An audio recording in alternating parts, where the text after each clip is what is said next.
বাচ্চারা আজ কোরআনে কারীমের সবক নিবে, বড় সৌভাগ্যবান তাদের পিতা মাতারা। ওরা শেষ করছে আলহামদুলিল্লাহ, এরা হাফেজে কোরআন হয়ে গেছে। হাদিসের মধ্যে আসছে কাল কিয়ামতের ময়দানে আল্লাহ তাআলা ঘোষণা করবেন, ইকরা ওয়ারতাকি কামা কুনতা তুরাত্তিলু ফিদ দুনিয়া ফাইন্না মানজিলাকা ইনদা আখিরি আয়াতিন তাকরাউহা। হাফেজে কোরআনদেরকে বলা হবে, তোমরা পড়তে থাকো আর চড়তে থাকো, পড়তে থাকো আর চড়তে থাকো। দুনিয়াতে আমরা বুর্জ খলিফা ওই আবুধাবিতে সবচেয়ে বড় টাওয়ার, সবচেয়ে বড় উচ্চ বিল্ডিং যেটা, ওটাকে দেখার জন্য সারা পৃথিবীর এক প্রান্ত থেকে আরেক প্রান্তের মানুষ ওখানে যে উপস্থিত হয় যে বুর্জ খলিফা দেখতে যাব। আর আজ এই ছোট ছোট বাচ্চাদেরকে দেখতেছেন যে এদের কোনো দাম নেই, সমাজে কোনো দাম নেই, এরা সাধারণ একেবারে সাদামাটা ঘরের ছেলে সন্তান।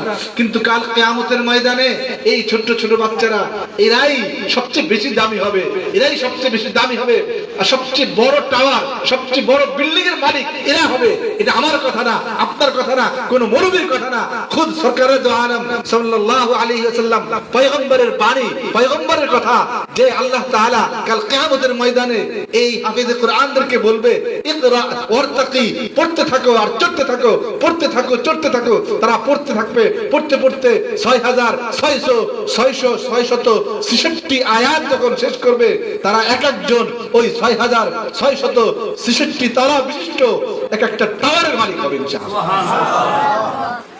এই হাফেজে কোরআনরা।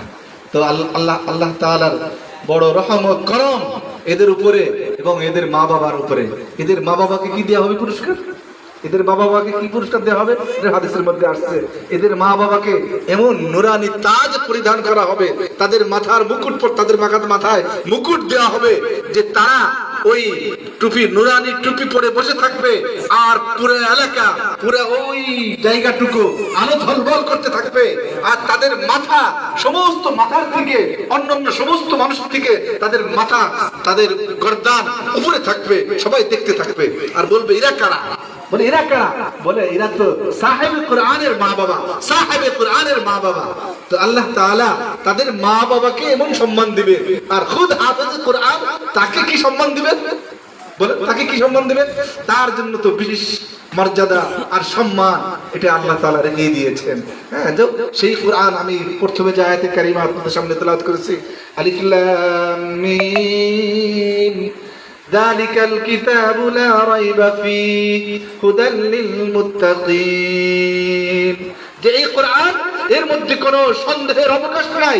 হুদাল লিল মুত্তাকিন, আর মুত্তাকিনদের জন্য পথ প্রদর্শক। মুত্তাকিনদের জন্য কি? পথ প্রদর্শক, সঠিক রাস্তা দেখাই দিবে।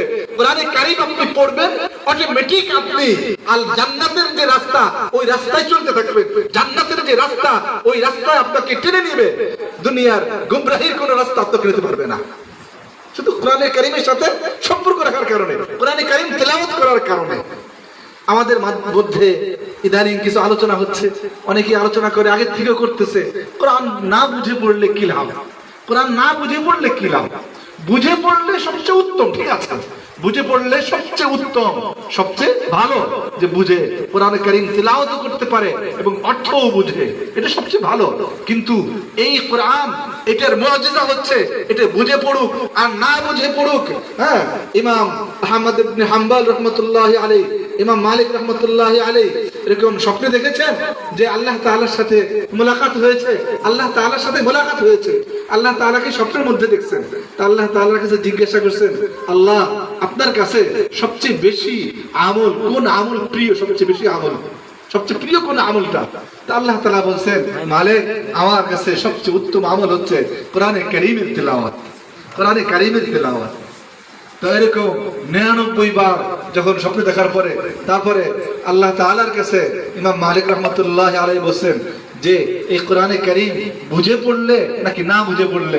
আল্লাহ তাআলা বলেছেন যে কোরআনে কারীম এই আমার কথা, আমার বাণী, এটা আমার কোন বান্দা বুঝে পড়ুক আর না বুঝে পড়ুক, যেইভাবে পড়ুক, আমার কাছে এটাই সবচেয়ে বড় আমল। এটাই কি সবচেয়ে বড় আমল? আজকে বড় দুর্ভাগ্যের বিষয়, পরিতাপের বিষয়, আমরা এখানে যারা এরা মাদ্রাসার তালেবে ইলম ছাড়া, আর আমরা যারা উপস্থিত আছি, আমরা মুসলমান, কিন্তু আমাকে যদি জিজ্ঞাসা করা হয় যে তুমি তো পড়ো, তুমি তো মুসলমান, এই কোরআনে কারীম পড়ো, এখানে কি লেখা আছে? এখানে বেশিরভাগ কি আজ জবাব আসবে যে হুজুর আমি তো পড়তে পারি না, হুজুর আমি তো পড়তে পারি না। বড় দুর্ভাগ্য আমাদের।